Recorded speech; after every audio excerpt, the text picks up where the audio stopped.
We're on. We're on. It went blank for a minute. How is everybody doing? On this late night. Oh, man, I'm great. I'm great. Like Tony?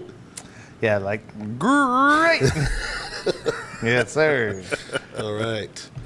Not a flake, though. So we're... How'd you think of that one? That was a quick comeback. That was good. I like that.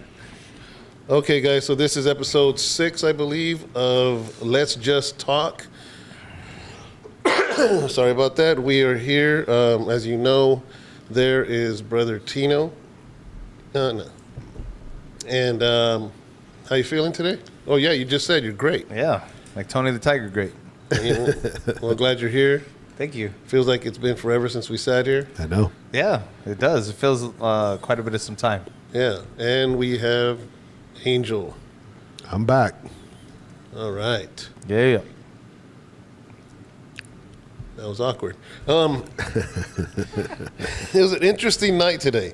Definitely. You know, usually what we do is on Tuesday nights, we do this podcast around 4 o'clock, 4:30, and then right after that, I take an hour break, and then my wife and I do a podcast that we upload to prisons around all 50 states. Prisoners have tablets, but this time it was backwards. We did that one first, and then there was a presidential debate. So actually we're here late. It's 10 o'clock right now. If you're watching this live, it's because you are a member of this channel. And if you're not watching this live, why aren't you a member of this channel? You can, by being a member is being a monthly supporter, so you can join. It's like $4.99 a month, and you can join and you can chime in because we can see the comments here, and you can talk to us back and forth. But if you are watching this and you're not a member, it's because the next day we release it to the public. But when we have these conversations, it's open to members only. And that way we can actually, there's a screen right there so we can actually read anyone leaving comments. And if they're not watching it live, I don't know what they're doing with their life. I don't know. I don't know. So it's late, man. So let's just get right into it. Man, that was interesting. The whole conversation. Hour and 45 minutes of interesting. Yeah, it was an interesting conversation. We're talking about the presidential debate between Kamala Harris and Mr. Trump, Mr. Donald J. Yeah. Yep. Yeah. So that was I didn't know what to expect, to be honest with you. Anyways, I don't want to kick it off. Somebody kick Why? it off, huh? Well, I'll tell you one thing that I noticed on the surface level. Yeah. They definitely cleaned up her facial expressions and body postures compared to when Biden did the last debate, because that was a big issue as when Trump would speak and Biden wasn't. He was his face expressions. He looked like he was getting lost. I think he was lost. Probably, literally lost. Didn't know where he was at. And so it seemed like she was very conscious of the fact that the camera was on her. People would be watching her expressions. She, trying to clean that up, and you could tell that somebody had coached her. Yeah. Because she would, when she was not speak, she would just kind of go back into this. It's kind of like you know what it reminded me of when you're playing football. Yeah. And it's like, hey, go take a knee. Right? Don't sit down. Don't stand up. Just take a knee, and everyone drops down to a knee. And it was kind of systematic with her when she was speaking. It was almost like emotion. She dropped into a knee, but it was the body posture consistent, and it was very different. They cleaned it. To me, they cleaned it up from the last time with Biden. Well, she looked very polished, to be honest with you. I was like, man, she must have been in hardcore training and hardcore makeup all day long. Yeah, and hairdresser. Man, it's just like. I personally don't like debates. I'm not that fast. There are people that, they go to learn how to debate. Yeah. Like I remember, and I didn't. I remember my daughter Aaliyah. Was it Aaliyah or? Man, I got 3 daughters. I don't remember. One of them had to debate in class, and it was something she didn't even believe. But they told her, you got to debate to argue against it. You got to debate for it, something like that. Yeah. And they have to. The idea is to get them out of their comfort zone, to learn how to debate for something, whether you believe it or not. So Yeah. that's in high school. Mm-hmm. I mean, Yeah, they have a debate club. that's what I'm saying. Yeah. So imagine Yeah. in this type of level, this is like the top of the top. Yeah. That is not an easy feat, man. And to do that, and wow, no wonder Biden looked lost. Yeah, no, and then she had a couple zingers in there. There was a couple that she threw out that you could tell was like they told her, hey, at some point in time, Yeah, make this statement. yeah. That's interesting, Trump. You're making legal statements of the Constitution when you have felony charges. And it was it was one of those quick zingers. Boom.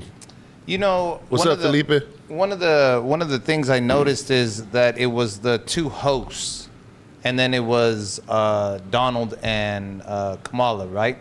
And there was nobody else in there. And she had said this one thing like, well, first of all, Donald, you're not running against Joe Biden. Oh, yeah. You're running against me. And like somewhere in her head, she was waiting for the crowd to go wild. And it was like, and there was no crowd. there was no crowd, man. That was one you should have just dropped and left alone. Like, and you couldn't see the people at home. And one of the main things was Like when you say something and you're proud of yourself? yeah. One of the main things is that I noticed about her today was she did exactly what she wanted to do, and she wanted to go in there and talk about how people feel and how she's going to take care of feelings when she gets into presidency. And that's exactly what she did. That was the only time she would dive in deep in the conversation. when she wanted to start talking about people's when feelings. it was feelings. Yeah, 100%. That's when she would freestyle a little bit, and you could see it because she was a little bit more freer. Well, then she started doing her little shoulder dip thing, and she wanted to move her hands, and then whenever you can see it's almost like somebody was in her ear telling her, "Calm down, let's get back into order." You know what I'm saying? Oh, So they would, but they would. There's just no. There was no cheating allowed. They didn't have earpieces there. Oh no. So, let me ask. I was gonna say before we jump on that, what you think of the questions? Fair, unfair, biased, BS? You caught some stuff I didn't. Yeah. Well, like one of the things that we were talking about was the Ukraine one, right? So they asked Donald. Let me see. It says right here, question for both. I was able to bring up a couple of questions from here. It says, "What is the first action you'll take regarding the war in Ukraine?" Right, and then. So they asked Donald, you said that you can go ahead and stop war in 24 hours. How are you going to be able to do that? Right? And then Donald, obviously didn't give all his answer in this and that. He said that, if I was president, it wouldn't have even started. Yeah. But then they went over to Kamala and they said, how do you feel about the Ukraine war? And it's just like, really? So I thought the questions were really, really biased. And, we were joking before it started and at my house, and we were saying the questions are going to be, what's your favorite color, Kamala? Yeah. What car do you drive? Green, Kamala, green. Even or odd? And it pretty much was that, in my opinion. One thing I noticed, I texted you guys with it. This was issued December 15th, 2023. The moderator, Lindsay Davis, the rules of the debate was they were not allowed to ask each other questions. That was one of the rules. Who? Kamala and Trump. He couldn't ask her a direct question. Mm-hmm. Oh, I didn't know that. And she couldn't ask him a direct question. Yeah. But when they were talking about abortion, at the very end of the statement, Lindsay Davis makes the statement and says there is no state that has after birth abortion. So she makes a statement as a fact checker when after they closed their arguments. Yeah. And so I immediately went, as I'm sitting there, went on the internet, and what I text you guys, that's that text, December 15, 2003. It shows 16 states have abortion that goes from fertilization up to 6 weeks, and that's the limit. 12 to 15 weeks, 4 states, and that's the limit. 18 to 22 weeks, that's the limit. California is 24 weeks to viability.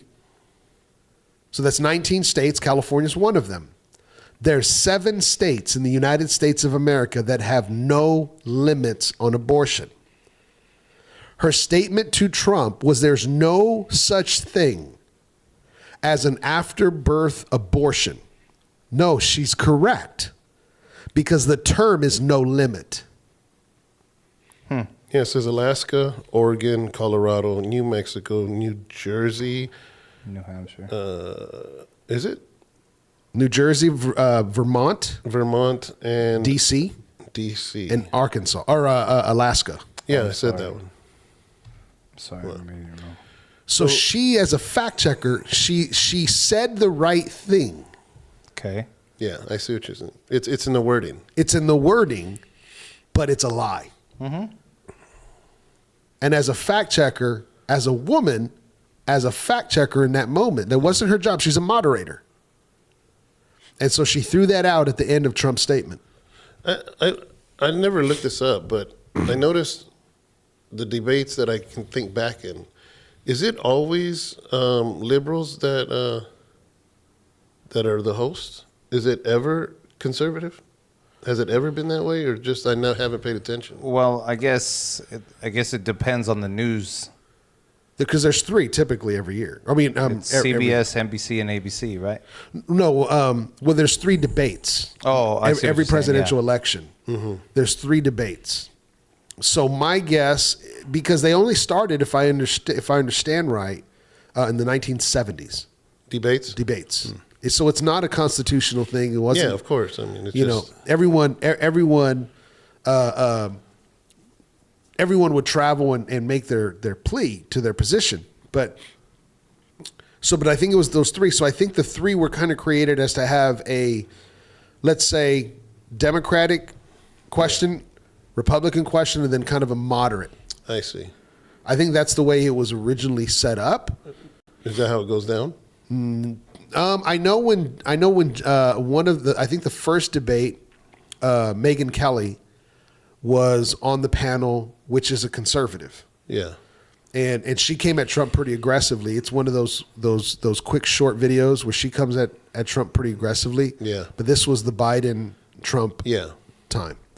But she is a conservative. She's a very conservative. So does the podcaster. Biden one count as one and this one counts as 2? Technically? Yeah, yes. technically. Okay. Hey, did you hear Trump say about where is our president? You guys threw him out like a dog. He said, man, do we even have a president right now? Yeah. Oh, my goodness. Dude, it says right here, it says that you want to talk about, this is what people wanted, Harris said. A 12 or 13-year-old survivor of incest being forced to carry a pregnancy to term. They don't want that. And so, like, my wife was like, how often does that happen? Yeah. What's the statistic on that? What's the percentage on that? And that's what you went with. You went with incest pregnancies. Like, what?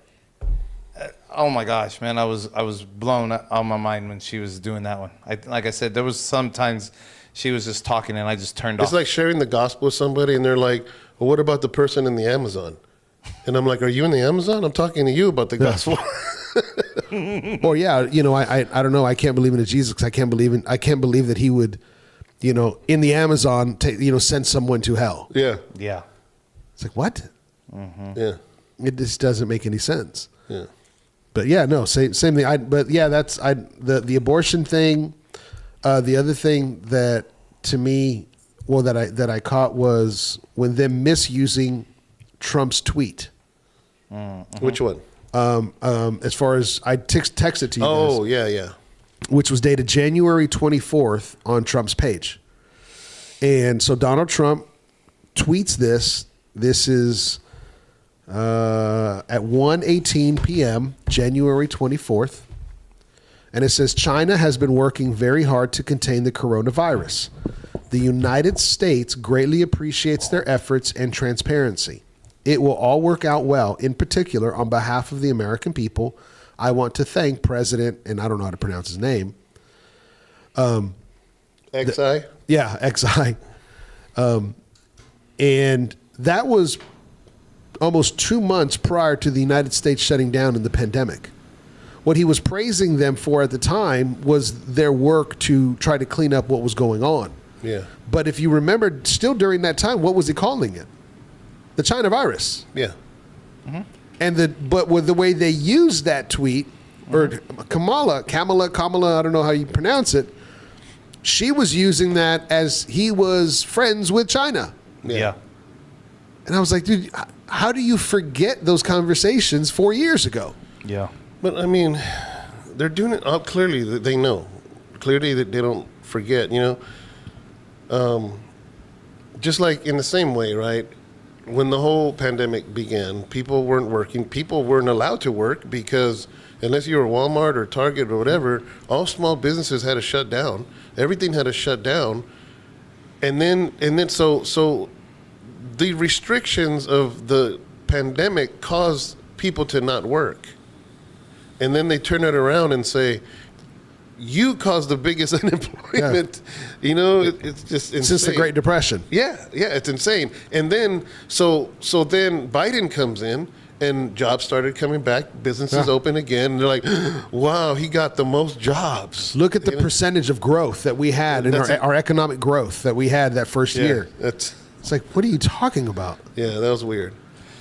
I have a question. I wrote it down here.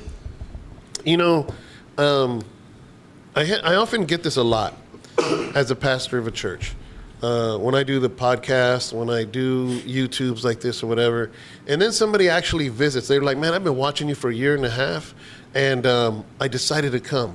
I drove 3 hours away, And I said, well, don't leave then. Let's go grab a bite. Let's break some bread. I don't want you to drive here just for service.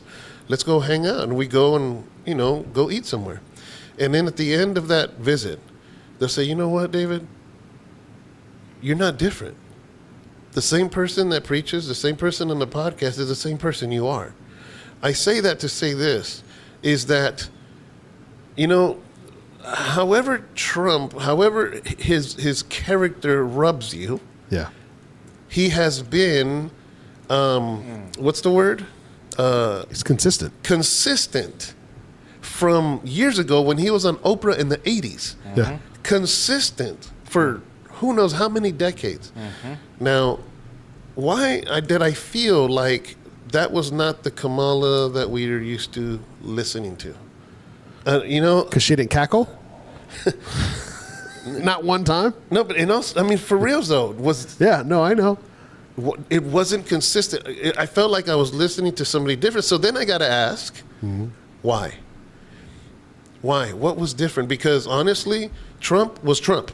He was Trump. The facial expressions, He was a turned down Trump. Well, of course. Calmer. Of course. But it was still Trump. Because it's a presidential debate, of course. But nevertheless, I got to ask because usually when I would hear her speak, it's this weird riddles and stuff. So I was expecting that and not even one. Yeah. How is that? And I just got to ask, what's Felipe saying over there? You're closest to the screen. Well, the first thing that he said was, he says, what's up? And then the next he says it was 3-on-1, which it totally was 3-on-1, right? Yeah. Actually, it was 3-on-1. And then he says, all the same time calling Trump a xenophobe. I think that's what that says. Xenophobe for calling it the China virus. I don't remember. I remember them calling him something, and I guess that's what it was. Yeah. I didn't catch that, but I'm sure they probably did. Yeah, they were saying this and saying that. They probably just came up with that word. Yeah, well, I mean that's what they've always said when he would say the China virus. But yet they quote the tweet as if he was speaking it positive, going, "Thank you for giving us this." Yeah, we really appreciate it. When all reality, like you came out with that after Fauci had your people Yeah. came out and said this was all a lie and we made it all up. Yeah. Me and 2 other scientists. But yet you went ahead and threw that in his face today. Yeah. Good. That was a great job. Good fact check. You know what I mean? You did phenomenal.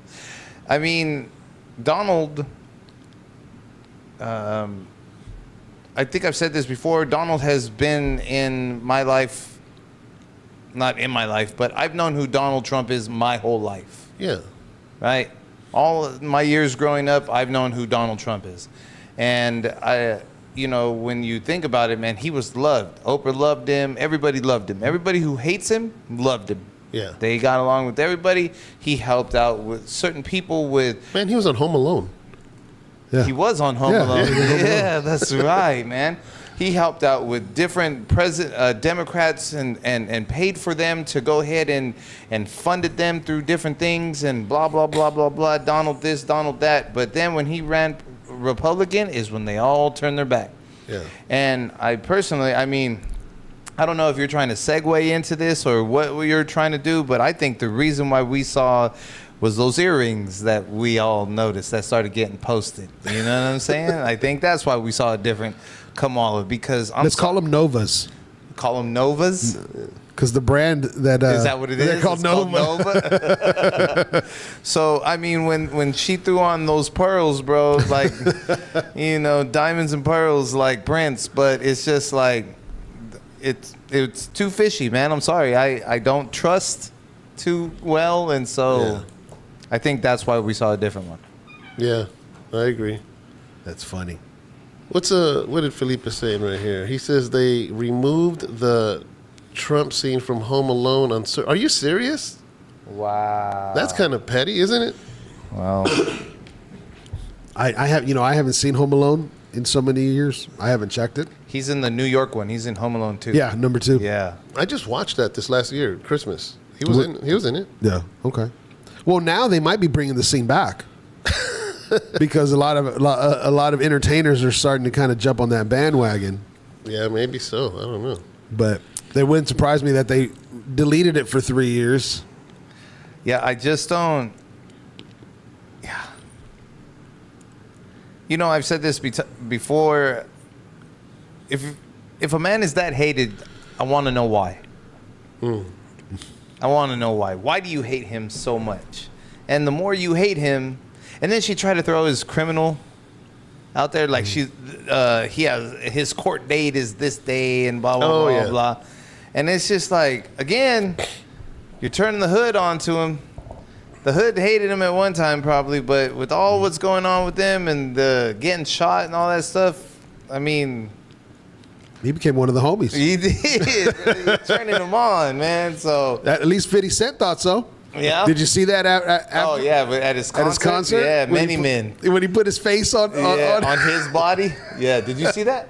What's that? 50 Cent's No. album cover, and it's like a bullet that hits a glass. the one in the glass when he's got his shirt on? Oh, yeah. And they put Trump's head on it. At his concert. At 50's concert. No way. In his Yeah. background on his back screen. He starts singing Many Men, and they put that. Oh, wow. This was like the next day Yeah. or 2 days after a couple days. or Oh, something after like the the assassination attempt. yeah. But I mean, it's just sad, man. Yeah. It's really sad, like, because that could have worked. What's that? All what she said, which was nothing. Yeah.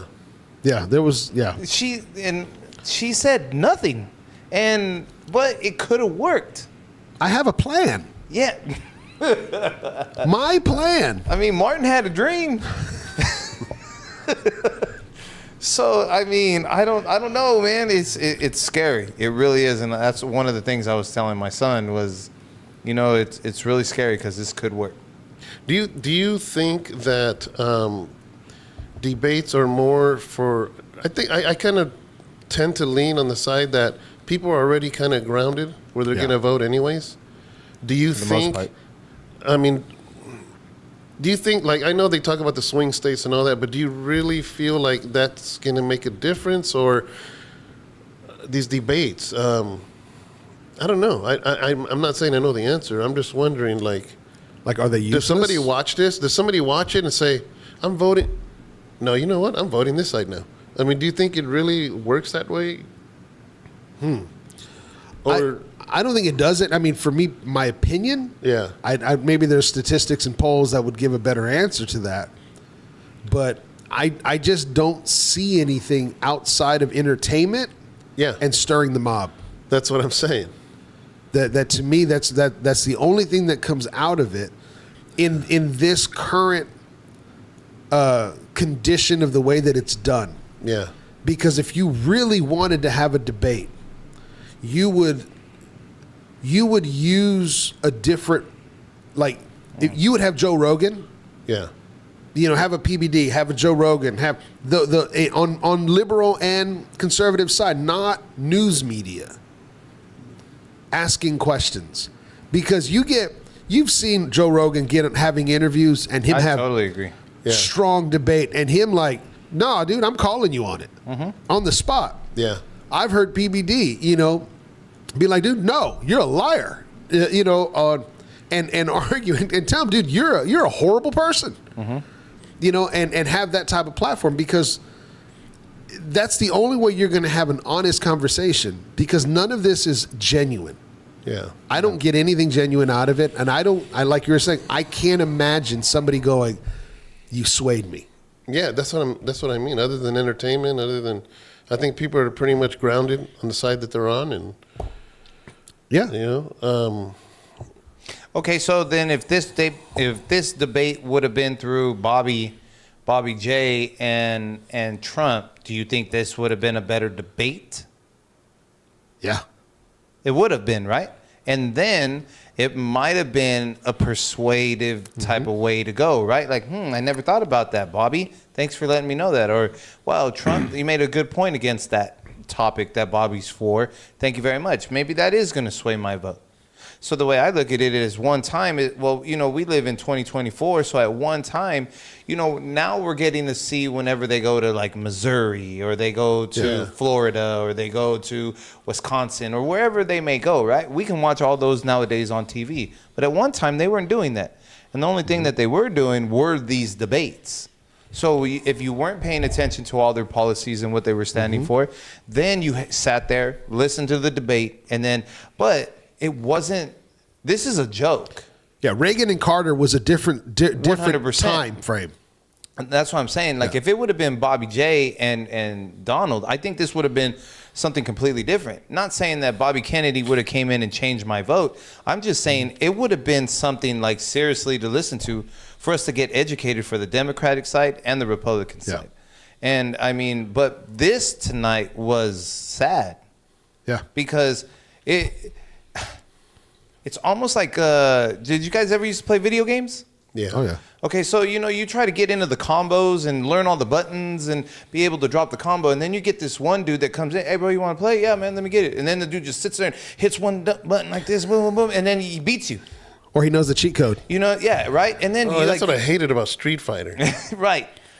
And so you're trying to drop all the combos, but how can you do that when the dude is just hitting one button? Yeah. See what I'm saying? Like, Donald was trying to drop all the combos today, and she just kept hitting the button, saying the same thing. Like, here, let me go back to their feelings. Hey, let me go back to their feelings. Let me go back to their feelings, and not say anything. But like I said, I think that the debates are good because at one time, we didn't get to see everywhere they went. I just think they need to be redone. What do you mean by that?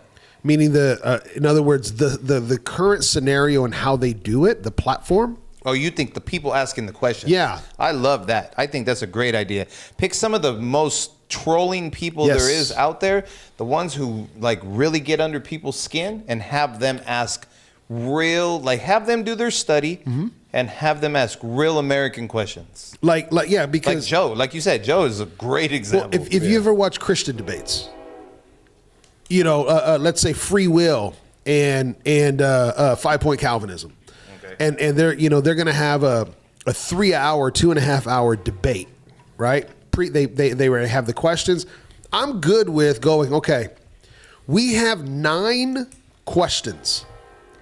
Yep. We're going to focus 3 on this debate, 3 on this debate, 3 on this debate.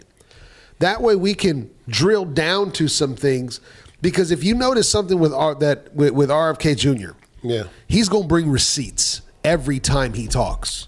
He's going to bring dates, names, countries, people, states, legislation passed. He's going to, and if you've ever been in a conversation, actually, I was just sharing this earlier today. I was telling the church, I said, understand, I said, just because you're having a conversation with somebody, that doesn't mean it's sharpening iron with iron. That's good. I said, when you're talking to somebody, listen for the clank of metal. And if you don't hear the clank of metal, it's just iron hitting wood. Because there's some people that are just wood, and it's a useless conversation over time. And so don't waste your time in chopping bamboo. You're not sharpening your blade, you're dulling it. And sometimes I think that's like, for instance, with Trump. And the problem that I will say this, the problem I have with Trump, it's like, bro, stick to the topic. Yeah. I can understand that. Stick to the topic. They asked you about Afghanistan, or they asked you about the border. No. What was it? Abortion or something. Or no. It was January 6th. Yeah, January 6th. And he went into Afghanistan. And then he went to Afghanistan. He went on the border. And it's like, Trump, what it sounds like is you're avoiding the question. Oh, Yeah. Okay. I'm sorry. And it's called deflecting, which I think they teach you in debates to deflect. But the problem is, it's not a good look in with the stakes this high. Yep. It doesn't look good because it looks like you're avoiding, not deflecting. Exactly, because then they were that's when you brought up the questions that they were bringing up to him, and that you guys were talking about. I didn't think of it in that way. Yeah. Because every time I hear Trump talk about it, and it's kind of like, are you sorry for this, or are you do? At the same time, it does sound disingenuous, and it sounds like you're ignoring it. But what can he say? Yeah. That at that point, Trump, either you got set up and you're just stuck with that history that your name is connected to forever, Yeah. and you can't really speak to the truth of some of the things that took place, but at the same time, it's you're constantly deflecting from the question. When he had the debate with Biden, it was the same thing. Yeah. This time around, the same thing. And yet we don't get to the nuts and bolts, because all I heard Kamala saying was, my plan. Yeah. But if they would have had 3 questions to drill down in an hour and a half, okay, now let's break down the plan. Yeah. Can you imagine Joe Rogan asking her, break down that plan? And he probably would have. And Joe Rogan would have forced her to break down the plan, or she would have been broken down. But I think she said that knowing she wasn't going to get questioned about it. Because the platform has you for 1 minute or 90 seconds to answer. Yeah, exactly. How can you answer that? Yeah. And or when they brought the questions of healthcare. Mm-hmm. And Oh my God. and Trump was at the end, and they did that, and he looked silly. Well, I'm sorry.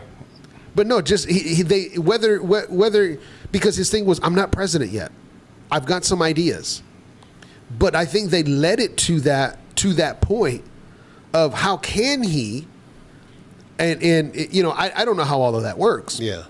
But from the outside looking in, it was kind of like, dang it, you looked weak in that area, Trump. Yeah. Because you didn't have an answer. And in 50 days from election time, Yeah.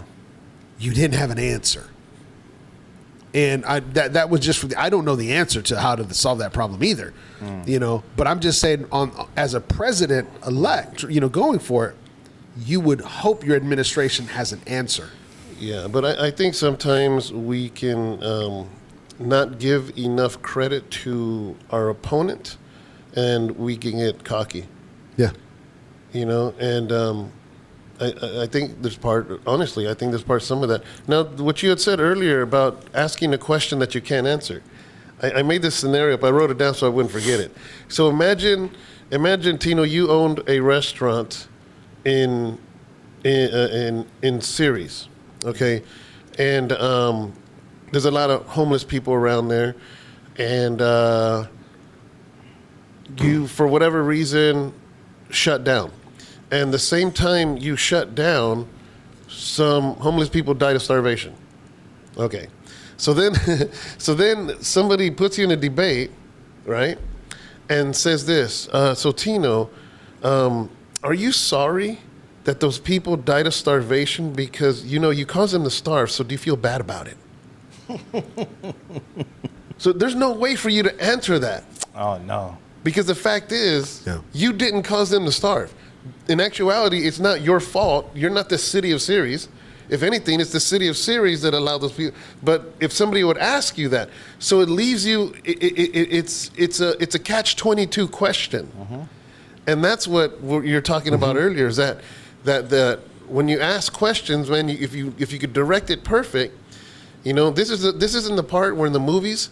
In a court of law, your lawyer hopefully would say, "I object to that." You know what I mean? Because basically, it's a question said in a way that prejudices the person, the defendant. You know what I mean? Yeah.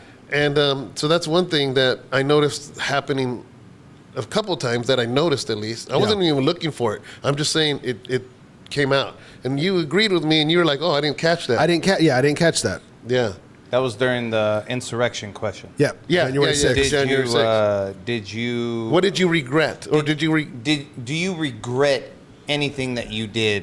Yeah, for the insurrection? exactly. Like what? Yeah. It's like that's a setup question. I regret the breakfast I had that morning. I mean, what? I like they're setting them up. There was no way. I looked at my 20-year-old and I said, man, that's a setup question. They're setting him up for failure right there. And then he was like, why? I said, because if he says no, he doesn't regret it, then he doesn't care about the country. Yeah. If he says yes, then he just admitted all his guilt. Yeah. It's a catch-22. One of the things is you had said about that he looked weak in one of his questions. Like, what was it? No, his answers because he didn't have an answer. Because he deflected, right? So, like the healthcare.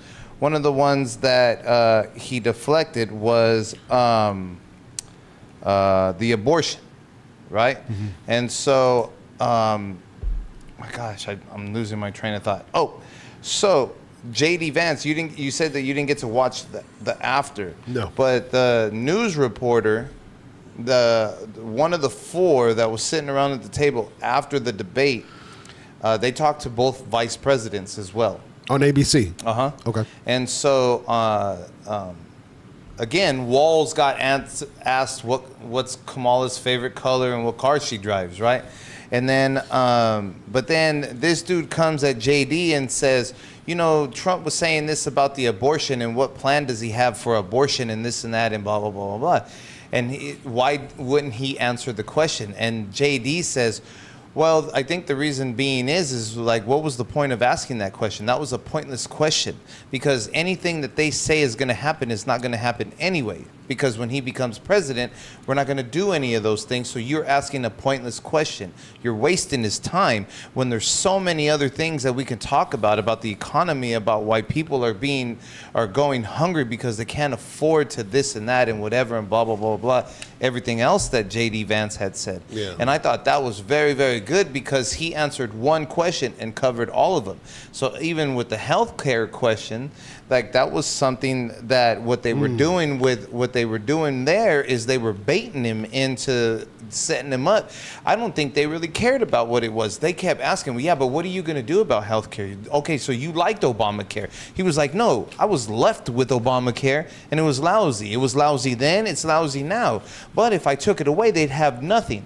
That's what he said. Yeah. So I didn't want to take it away. I just know it's never going to be good, so I didn't want to improve it. You get what you get, and that's all it is. And for me, they were baiting him with that question because they were like, yeah, but how are you going to do, he says, they said, oh, so you don't have a plan for healthcare. He says, well, we've been talking about things and we have a few ideas. Oh, yeah, well, what's one of them? Like, what? Like, he's all, but I'm not the president right now, so I can't do any of that stuff. Basically, what he's saying is, I'm not going to tell you because I'm not the president. I'm not going to give you my answer because you're baiting me for her. Because if, for whatever reason, I don't get in, she's going to go ahead and take my idea, she's going to run with it, and then she's going to make it all for herself. And Trump ain't trying to give that up. Like I said, for me, I was looking at it like, wow, this is so biased. I didn't think of it in that way. And when you were bringing it up, so then I wrote this down. On the debate portion of it, They're asking questions, and they'll ask this candidate the question. They'll ask this candidate the same question. Is that a fair way to do the debate, being that each one has a different plan? You get what I'm saying? Because that question doesn't pertain. In other words, let's say with Trump, one of Trump's strong suits right now isn't that he knows healthcare, is that he has somebody that just came on board that knows legal healthcare in RFK Jr. Yeah. So that may be why he doesn't have a plan and why he never put a plan in place, because RFK, I want you to, come in, like what he talked about with Elon Musk this week. Or, I want you to take over, and I want, as far as cutting off the fat over the finances of the federal government, that's going to be your expertise. I don't need to do that. You put a plan. When we get in an office, I want you to run with it. Mm-hmm. I didn't think of it that way. That's a good idea. Well, Trump has always said that you get people better than you to do that task. Even Kanye, before he became Black Jesus. Yeah, before that he would say that same thing. So, I have some too. Earlier, you had talked about feelings, and everything Kamala was saying was feelings, and the fact is this, right? Is that you're never gonna win in that realm. No. The theology reference book is always gonna be less than the chosen show. Because it's feelings, it's emotional, and I'm not taking a stab at the show, but when you're talking about that, in the same way with churches, is the fact is, if you have a pastor that makes you feel nice and fuzzy and warm, and you're over here teaching biblical truth, you can't get mad at the fact that he's going to pack that house out with thousands of people, because that's just the way it is. Yeah. That's just the way it is, man. And so, I think what's hard about it is how can you compete? When somebody truly loves this country, when somebody truly wants to help this country, somebody truly does, and then you got, somebody smiling and all these things, you know what I mean? And it's like, it's a hard one, man, because people are led by emotions. Yeah. We are. That's why movies are such a big deal. Mm-hmm. That's why. It's just the way it is, man. It's just the way it is. Well, and I think Trump has bit into that a little bit and has backtracked a little bit on abortion. Yeah. Because the harder he goes in on that, as far as you look at women voters. Yeah. He was just losing it. And so the more he was diving into that arena, now he's been backtracking a little bit more as of recent. Saying the 50 states, yeah. Well, not even just that, but just kind of going, okay, no, there is some provision. There is some. Oh, yeah, he said it today. Yeah, and he's been saying that more and more. He says exceptions. Yeah, exceptions. And which is, he's talking rape, incest, the exceptions, health, the life of, that type of thing. And so it's a slippery slope, because that's why, the statistic, I sent you guys a video, I think it was, I think Wall Street Journal did that video talking about how many men have switched over to vote Republican. I don't know if you've seen that short video I sent you guys, like 5-minute video. No, but I've heard Pat mention That's that. where I got it from. Okay. It's that whole video. And it shows all the statistics. They do a chart and showing women votes, men votes. Also in universities and colleges, it's like 65% women, and all this stuff. And then they win it in the debate. Then they not only did they hit him on trying to make it seem this big bad abortion guy, trying to take away every woman's rights away. Yeah. And then she said, "And you don't support IVF."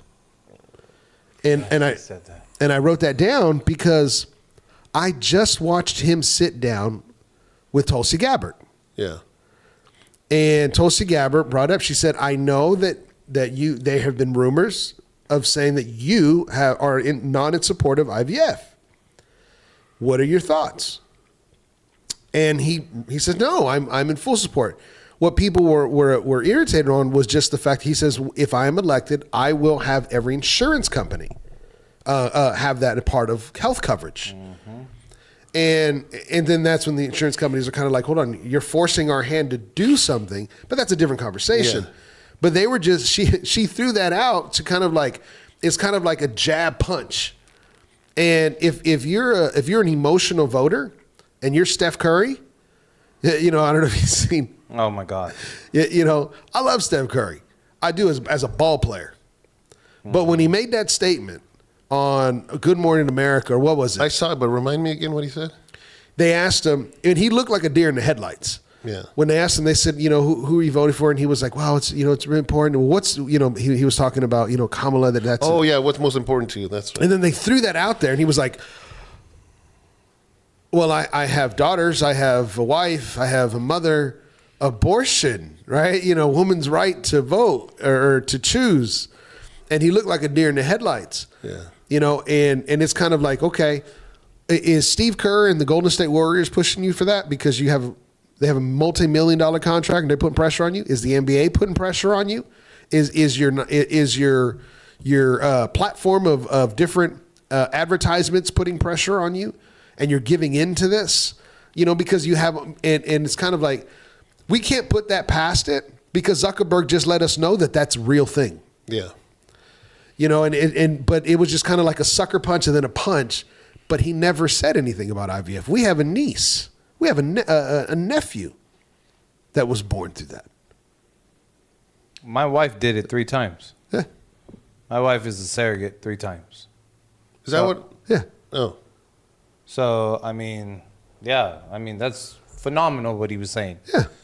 But, of course, she's going to go ahead and take what she took. And it's a lie. She's going to try to twist the words again. And then she ended up just telling a straight out lie. Again, you tried to twist and bend the truth, but you screwed up and said a lie. Yeah.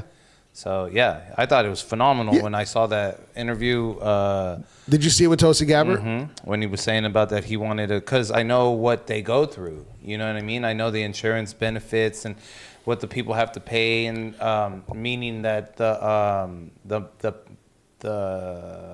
my gosh, man, I just brain farted on what they're called. On the parents to be, right? The actual parents, not the carrier, right? Not the surrogate mother. But the actual parents, right? Well, I think IVF too is also in the mom. Yeah. Yeah, Well, yeah, that yeah. also. So, Yeah. and I mean, that's just absolutely. Giving women an opportunity to carry a baby that they weren't able to. But then they can go ahead and have it through their insurance Yeah. as well as blah, blah, blah, blah, blah. So it's really, really good. Yeah, and Yeah, the IVF is for the mom, and it's also, you could use it through the yeah. surrogacy. It's Yeah, just but a she procedure. threw it out and said you don't support that, and that's not true. That's not true at all. She was reaching. Yeah, and I mean I could see how, She because was reaching. you know at the on Trump's rallies that are boring and everyone's leaving early. You know. Oh yeah, that was really. She said nobody goes to your rallies and they leave early because they're bored. I've never been to a Trump rally. I don't, but It should be entertaining. To have 50,000 people and then leave early.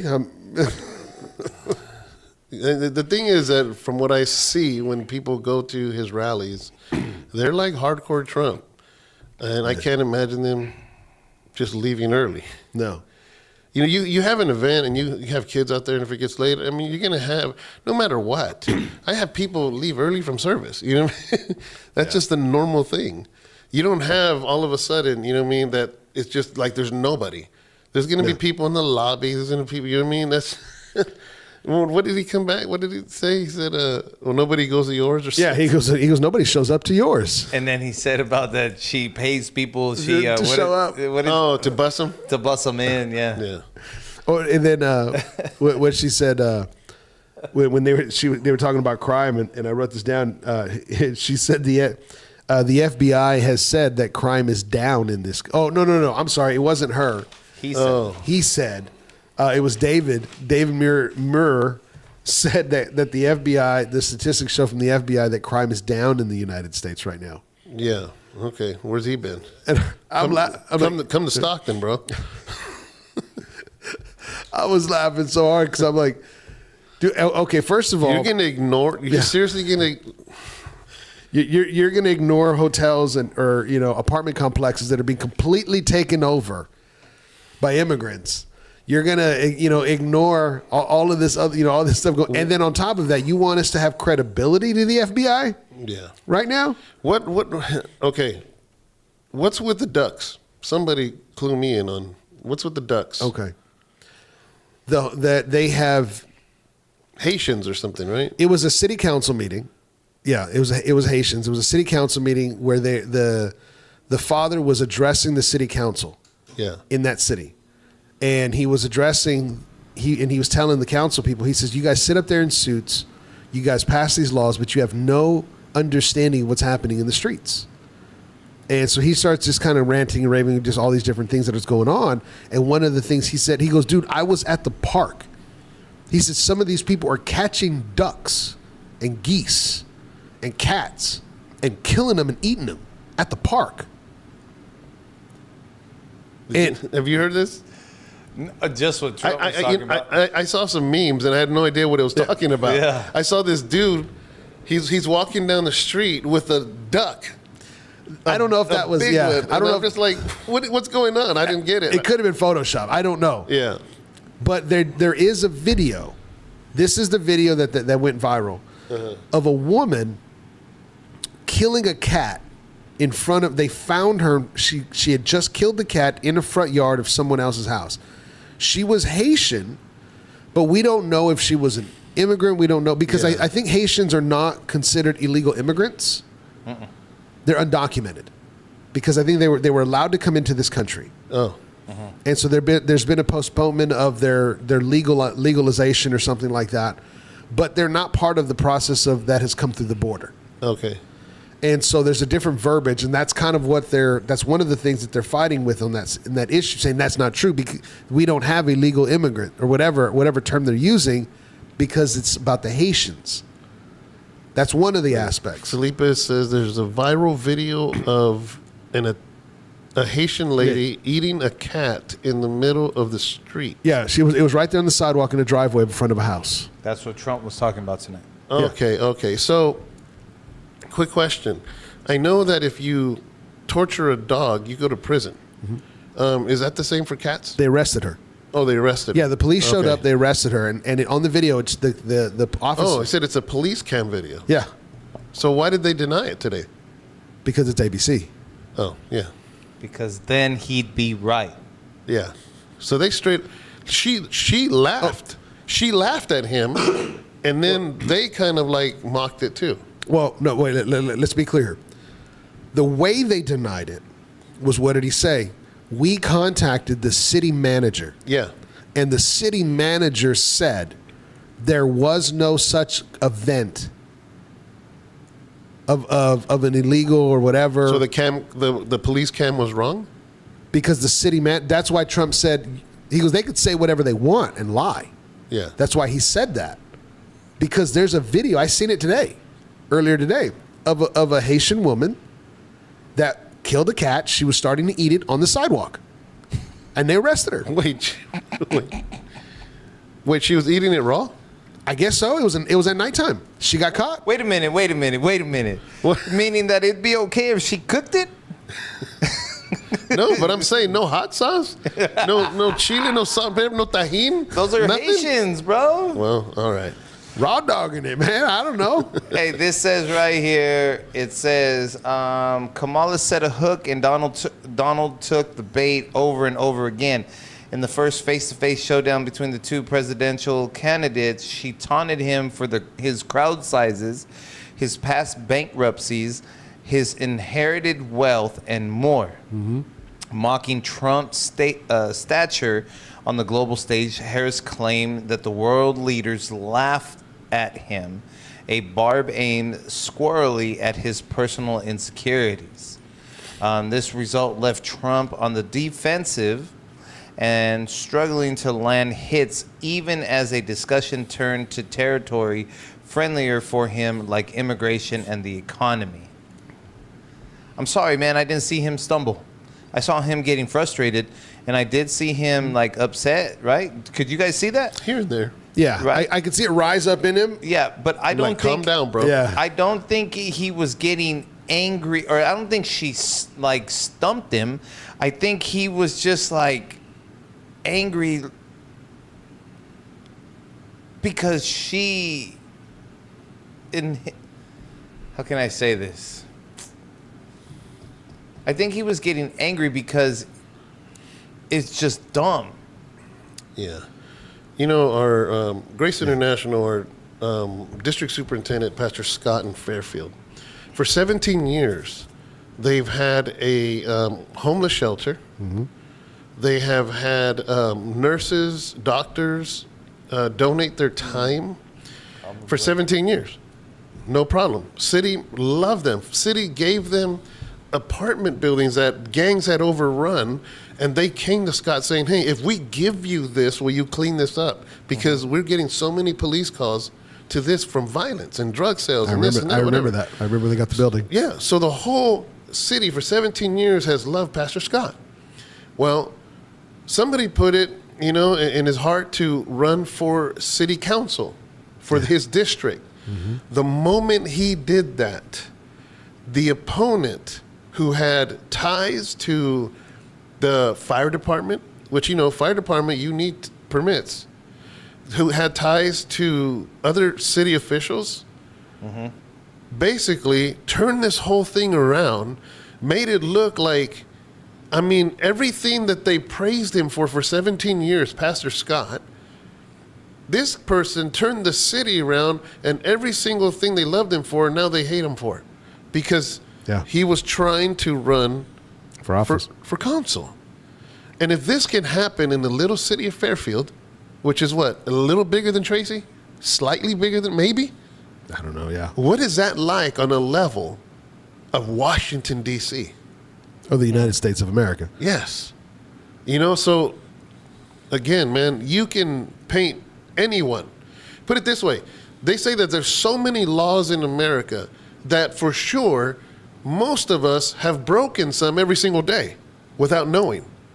So here's the thing, though. It's nobody trips on it. But the moment you're on somebody's target, Oh, yeah. the moment, all of a sudden, Oh, yeah. they can paint you as a criminal, and then they paint you as a criminal, and then they're like, look how horrible he is. Are you trying to say that they could weaponize the judicial system?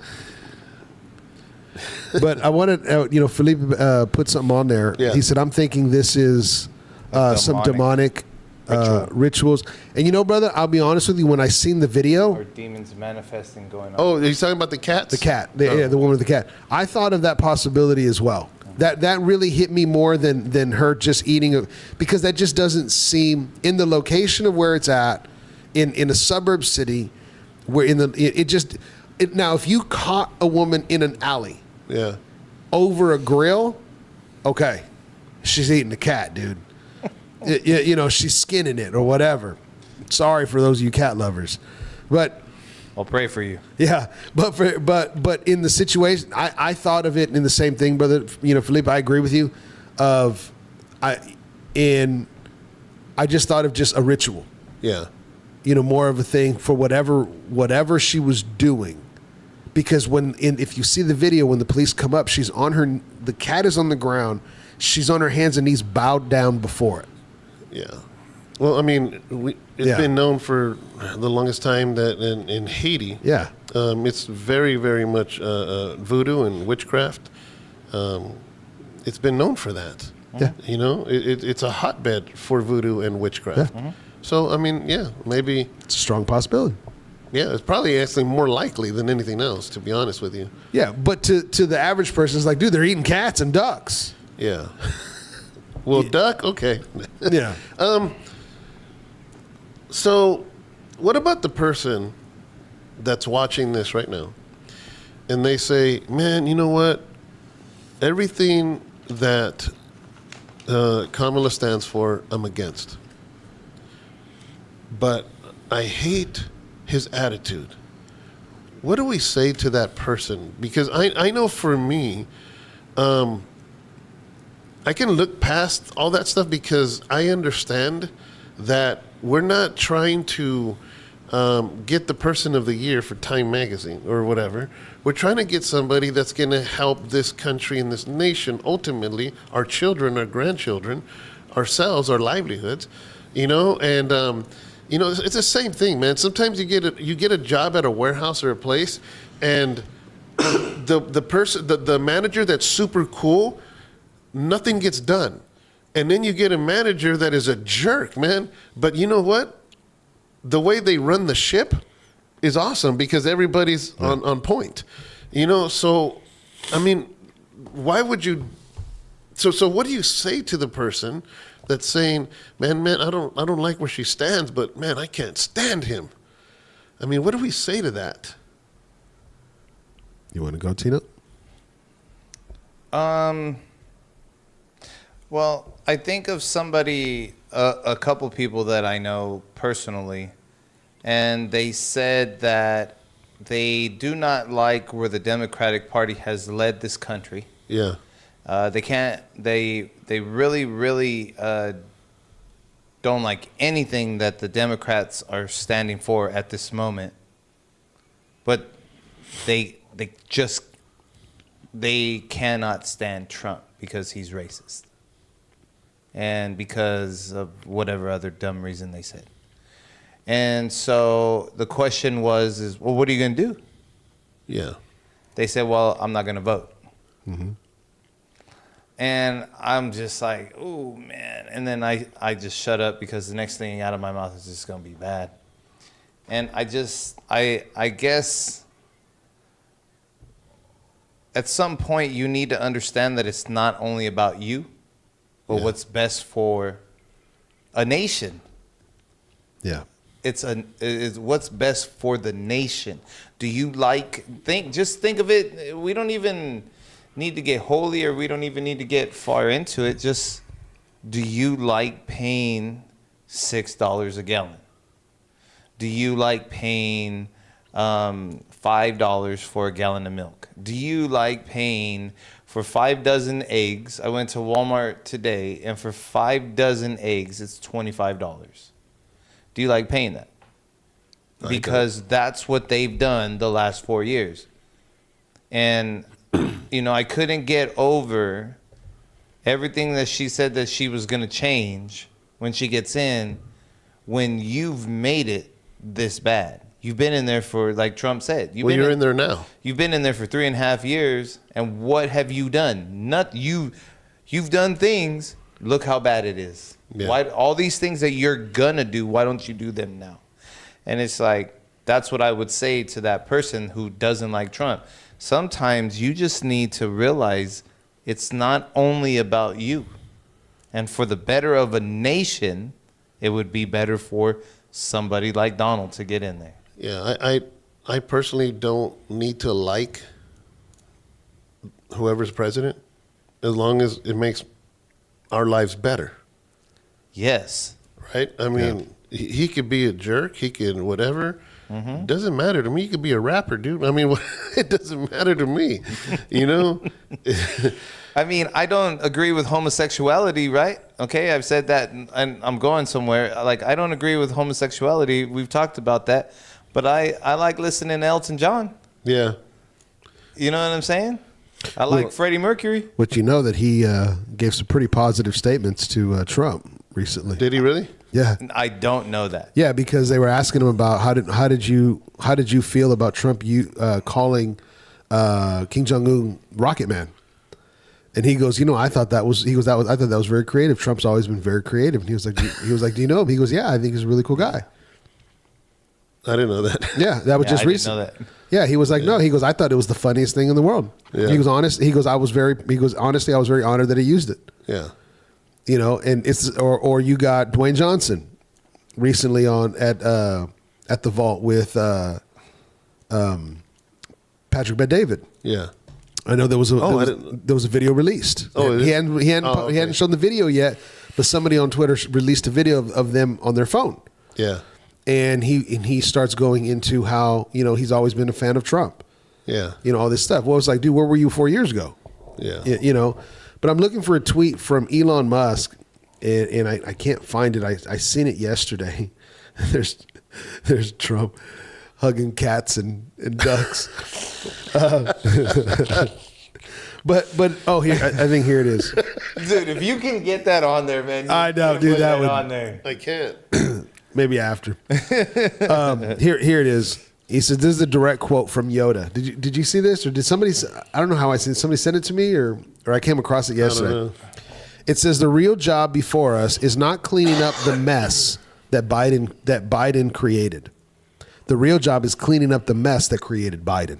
Oh, snap. Oh, say that again. I'm sorry. Okay, it says the real job before us is not cleaning up the mess that Biden created. Oh. The real job is cleaning up the mess that created Biden. And Show that other one on that camera. That's how you could do it. which one? Oh, the one. Trump. Oh, I lost it. Can you show it here? No, you did. I lost Oh, it. you got it? No, I don't know. Let me see. Oh. I lost it. Let me see. I feel like somebody sent that to me. Did I send that to you guys? I don't know. No, you didn't. Or did someone send it? I don't remember, but I came across not the one I'm looking for right now. Look at this You one. found it? Yeah, I see that one. Put it up to that. Let's see. Which one did you find? Wait. Go. That's a real picture. I said Here we go. cats. You got it? Yeah. Okay, hold on. Go ahead. Go. He's hugging a cat and a duck. Oh, man. Look at this one right here, dude. Oh my God. Oh, Wait. Wait. let's do this. No, go ahead. Look at this. Here it is. Man, somebody. Do it on this one. Okay, go ahead. Wait. Oh my God, man. These people are too crazy, man. These people are Hey, too man. crazy. Right on. Yeah, if you don't dude. laugh, then you'll cry. You know, So, overall, I think it was an interesting debate. really? It was interesting. It was interesting because I want you know what's funny? When they first walked out, in my head, I thought this. I said, he can't come to her to shake her hand because they're gonna say he's a bully. And her, I'm just like, she's gonna go and shake it to try to take the floor, like you know what I mean? And that's exactly, man. It's exactly what happened. Did you see when he came out? He kind of hesitated, and she makes a beeline. She goes, "Hi, I'm Kamala." It says, but the muted mics didn't appear to hamper Harris, who used her response time to briefly fact check Trump and respond to his attacks. Harris's body language was so noticeable from the moment she stepped on stage, walking to the former president's podium to ensure they shook hands. Yeah. You know, going back to the question, David, that you asked about to whoever's, you know, you're watching here and you're just like, I don't know what to make of it. Yeah. You know, whether the debate swayed you in any way or not. There, you know, when one of the things, see, I work in the construction industry, and my job that I work for is for one of the largest insulation companies in the country. And so in that, I get to hear statistics, especially California, western region of the United States, and the United States as a whole. And so to the average person, Kamala said something that to the average person, they would see that as a positive. And it was this. She said, my plan, and this was the only time she gave any details. Yeah. She said, my plan is $25,000 as a down payment for home buyers. Oh yeah, I heard that. $30,000 to start new businesses. The reason why that struck with me is two areas. First, let me deal with the $30,000 to start new businesses. When I worked for the Department of Commerce in Southern Arizona, the city of Tucson would receive over 300 immigrants or refugees every 90 days. City of Phoenix would receive over 900 on average. Wow. When they hit the floor, they get a birth certificate, they get a name, they get Section 8 housing, they get food stamps, they get WIC, and they would get a 10 to 15,000. I don't remember exactly what it was at the time, but they would get the opportunity if they wanted to help them to start a business. Yeah. And on the Census Bureau side, because we were counting people, I know this because I had to hire the management staff. The management staff had to hire all their assistants, and then those assistants hired counters. Yeah. So I know this firsthand from hundreds of people that walked into apartment complexes in what we would call refugee communities. They would go, and an apartment complex that the state was covering, or federal, I don't know if it's federal or state, however that works, they would pay for it for a family. Let's say there's a family of 5, but there's 12 people living there. Yeah. Because that person that had the apartment would sublease it to others. They'd get paid for it. Yeah. And there was, so that person would sublease those other rooms to 2 other families, making money off of that apartment complex. This other person would sublease it to 2 other families. They would in turn go, okay, yeah, I'll take the money for starting a business. This person in turn, he'll take to start a business. They're making money off of the profit of these families that are living there. Yeah. They'd start the business, and then what they would do is employ the people that are living within those apartment complexes. So they have cheap labor. Yeah. They would put their money in to start a business. Yeah. I'm an American citizen. I've never been offered $10,000, $15,000, $25,000 to start a business.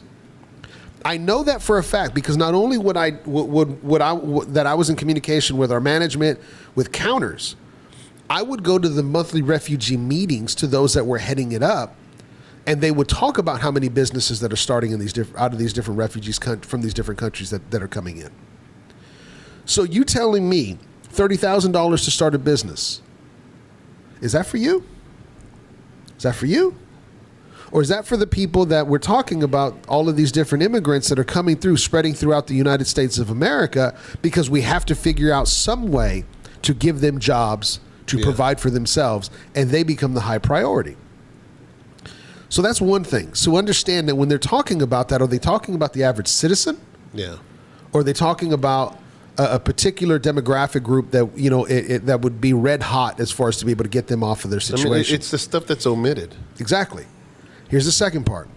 When the pandemic hit, I think I shared this story with you. We had builders that had to shut down because custom houses stopped, track homes stopped, because that's not part of the housing epidemic that California is facing. Yeah.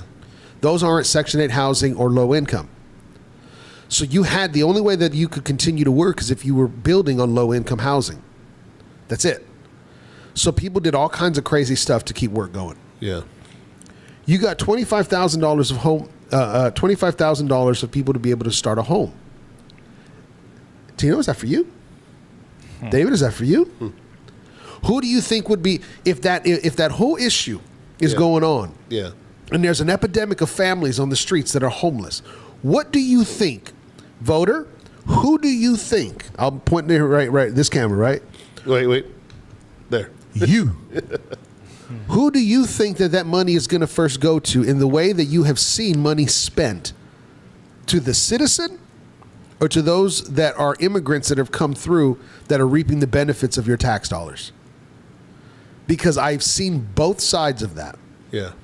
And in California, there is a housing epidemic. And that's why multifamilies are growing. Multifamilies have grown by 350% of growth in California because of that. Because they're low income housing, Section 8 housing, along with other multifamilies to be able to stack one building on top of another. That's not by accident at all. But she omitted that. Yeah. And that's not what they're talking about. But that's not to the average family who's struggling, working full-time jobs and everything else. Yeah.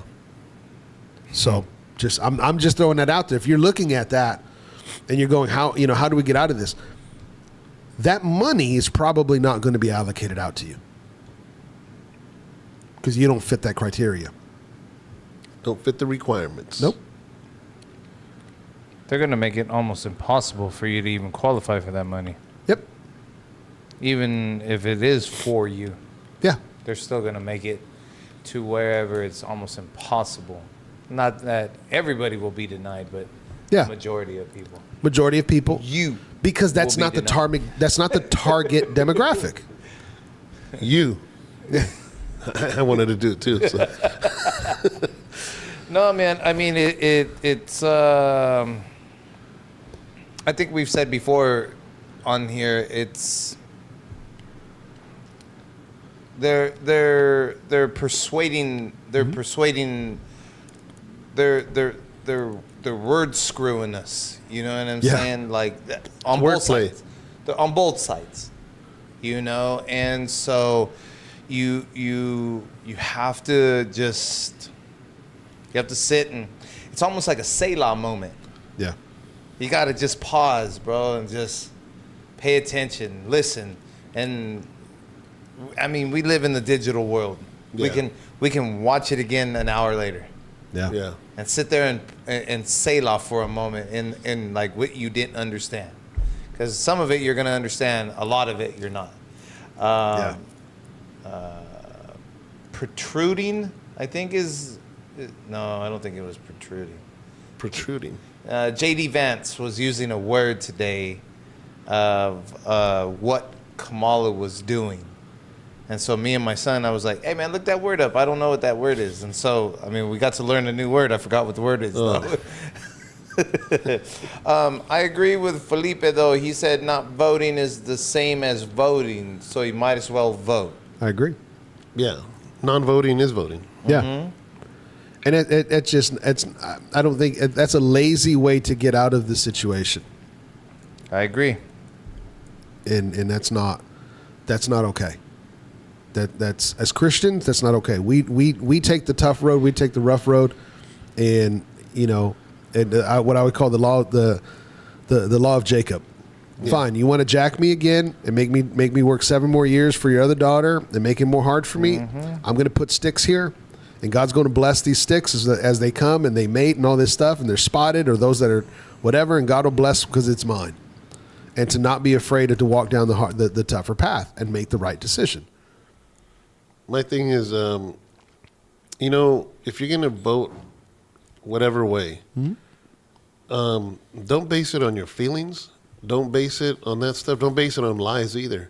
Like if you straight up, like if there's something that he or she stands for, you know what I mean? At least give an educated answer as to why. But what's I saw Don Lemon interviewing people in the streets. Yeah, I seen that. You saw that? Did you see that? Nah, I missed that. Unfortunately. Well, yeah, and he asked this guy, hey, who you voting for? He asked a black dude. And he goes, Trump. And he goes, why? He goes, because, was it a black dude or a white dude? He has a lot of, he was just going around asking a lot of people. I don't remember, but the guy goes, because I had more money when he was president. Yeah. And then Don Lemon goes, no, you didn't. Yeah. And the guy starts laughing in his face. Yes. Yeah. It wasn't, I think it was a Who are you to tell me where my finances were? Yeah. And he's like, no, that's not true. Serious, it's a heart attack. Yeah. Dang, The guy goes, man, because I had more money then. He goes, that's not true. Yeah, and then he starts reading them statistics. Yeah, that was weird. Yeah, and he was like, because of da-da-da-da, and the guy's like, dude, I had more money. Yeah. I don't know what to tell you, dude. Nothing else has changed but that. Yeah. I've heard quite a bit of some people say that exact same thing. Like, why would you vote for Trump? Because, man, with Trump in there, I was making money. This fool in there, I'm broke. It's like, oh, okay. Right, man. That's what you get it. Yeah. All right. But I'll say this. After watching everything, this is kind of where I just kind of, step back driving here. Because I watched it, got to sit down with our church and we had some conversation, not about the debate at all, but got my mind off of it. And then came back and, driving here. And at the very end, honestly, it was just, man, we have a lot of work to do. Yeah. As a country. Oh, yeah. And we don't have, I was thinking about this. I told my kids the other day, to graduate high school, at least when I did in 95, I don't know what it is now, probably less. To graduate at Tracy High, I had to take one semester that was split into 2 quarters, civics and economics. I didn't get a semester of economics. Yeah. I didn't get a semester of civics. I got a quarter of civics and how our government works. Yeah. And a quarter of economics to figure out how money works. And then you're off to college. That's it. Wow. And so we have our kids have no ability to be able to debate. We're talking, as far as, unless you get into some of these special programs. Yeah. Mm-hmm. One of the things we've done, and it was fun as far as just having people debate at our church. We've had like picking silly topics. Okay. Yeah. I want you to debate the difference between, spaghetti. What's best for breakfast, spaghetti or lasagna? Debate it. Because it gets people to argue something that they're not going to be that passionate intent, but just to get the practice of just having a conversation with somebody over something that you got to have some facts on. But we just don't have that. And my only point is just over the long run, after just kind of looking at today, it was just like, man, Lord, we've got a lot to do. And there's just a lot of work to do. There's a lot of prayer to do. And the church has to step into its role beyond just, hey, we're that place that you go on Sunday. And it just really, as I was driving out, just talking to Diana and then coming here, it was just like, man, Lord, man, we got a lot to do. There's a lot to do. For me, to the Christian watching this, you gotta get your back straight. And regardless of how this turns out in November, whether it's going to get worse, it's going to get to the point where we are always on the losing side. It's going to get to the point like some Christians in other nations now are suffering. It doesn't go their way. Yeah. There's something Paul Washer said that I've always liked his video, where he said, the time will come. He goes, you want to romanticize being a martyr for Jesus. He goes, you are not going to be arrested for loving Jesus. You're going to be arrested because you're lied on. You're going to be arrested because of people smutting up your name, and people are going to hate you. There's going to be nothing romantic about it. So ultimately, for me, it comes down to this. Regardless of this presidency, the next one, or the next one, or the next one, it's going to get to a point where it's a downward slope if you love Jesus for you. Life is not going to get better. And that's just the truth of it. Yeah. So, don't freak out, regardless of how it goes, because the world is going to do what the world is going to do. And that's just, for me, that's just my last 2 cents, is I'm just going to stand for Jesus no matter what anyways, regardless of who is president, regardless of how the nation goes, regardless of how compromised this nation gets. I'm not going to be compromised. I'm going to love Jesus, and that's it. Yes. Regardless if things are hard for us or things are easy for us, I'm going to serve God no matter what. That's just the way it's going to go for me. And there's no straddling the fence. And as we're going deeper and deeper into the end days, even though the end days started 2,000 years ago, the fact is that the moment you were born, you started to die. So it wasn't a lie that when you were 1 year old, you were heading to the last days. Yeah. So in the same sense, 2,000 years ago. But the fact is that we're closer now to the end than we were 2,000 years ago. And so we just got to be prepared and be ready, serve Jesus, love God, and yeah, it's interesting what's going on in the nation, this and that, whatever. But ultimately, man, we got to have our minds on Christ, and that's pretty much it. There's nothing pretty about it. No. Satan is the god of this world according to Scripture. He's the deceiver. The Bible says that even the elect will be deceived. So don't be surprised. Don't be surprised. That's my 2 cents before we end.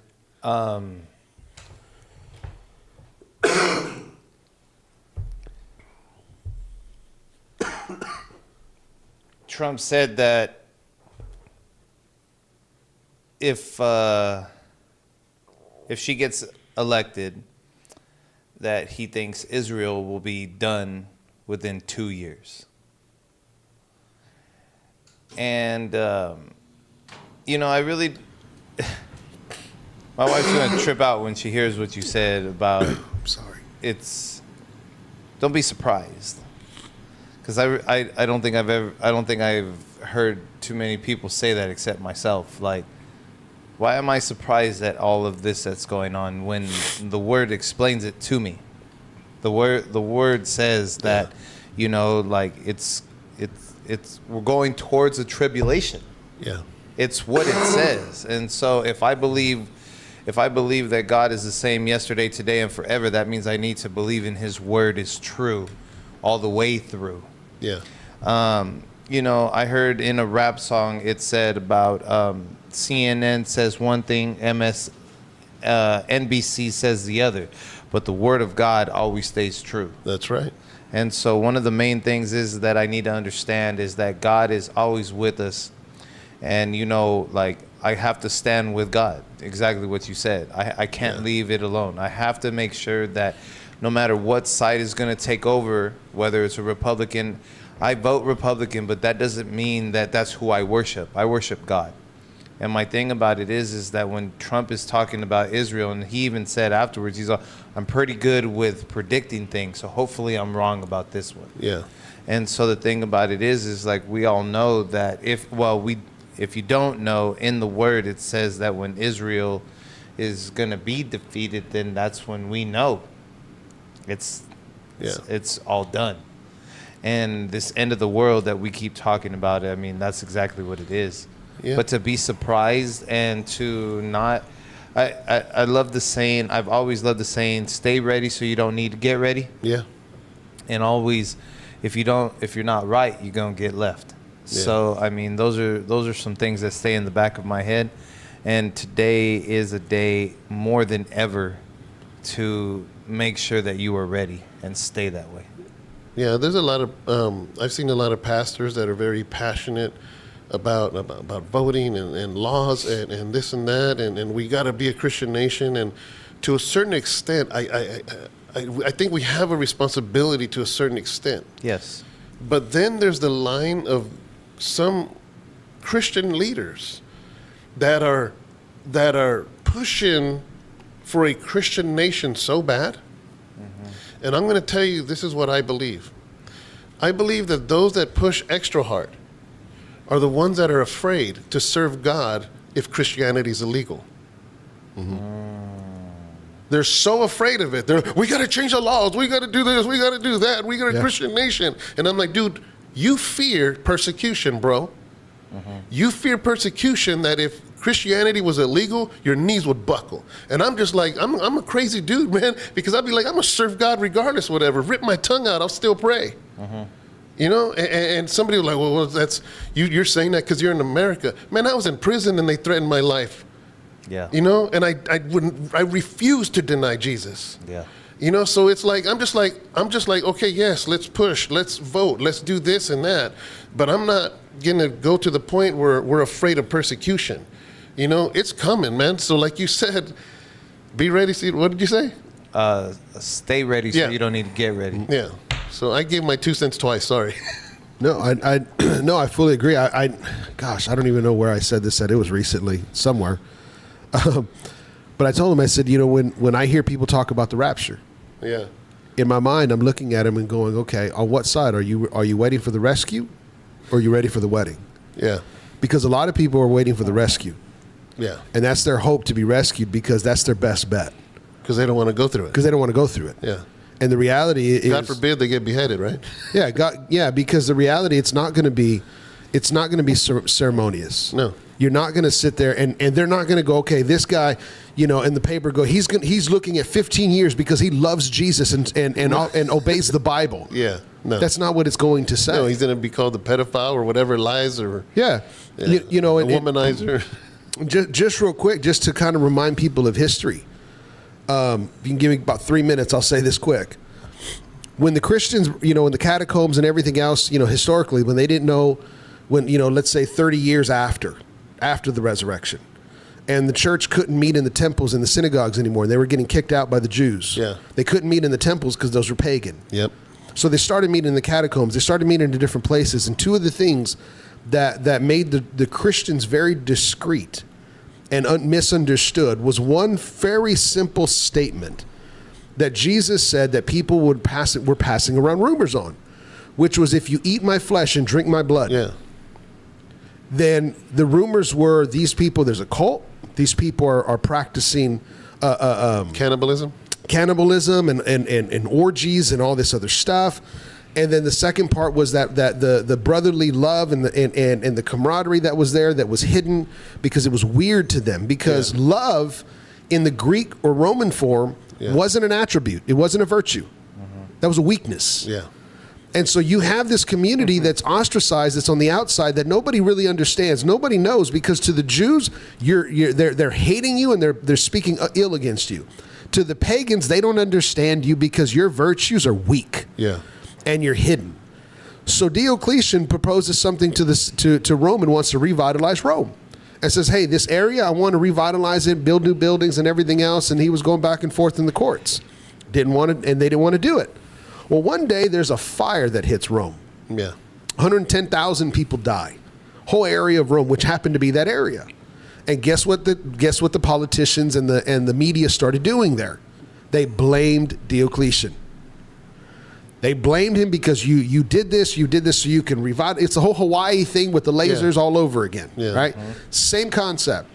And what did Diocletian do when the pressure came to him and he didn't know how to answer? The Christians did it. Didn't Nero do that too? Or maybe it was Nero. Nero did that. He blamed the Christians and said they started the fire. Yeah. And when you look on... That's propaganda. Yep. And that's what started the persecution of the Christian church in the time of Nero. Because it was a community that was quiet, ostracized, and completely out of the picture because people misunderstood their community. Yeah. Guess where we're at right now? Yep.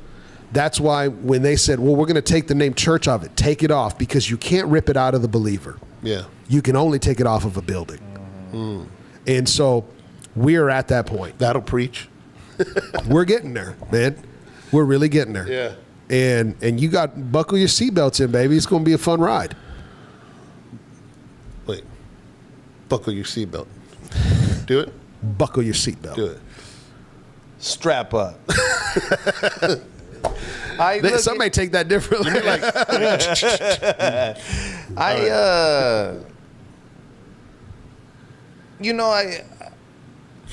I like what you said, man.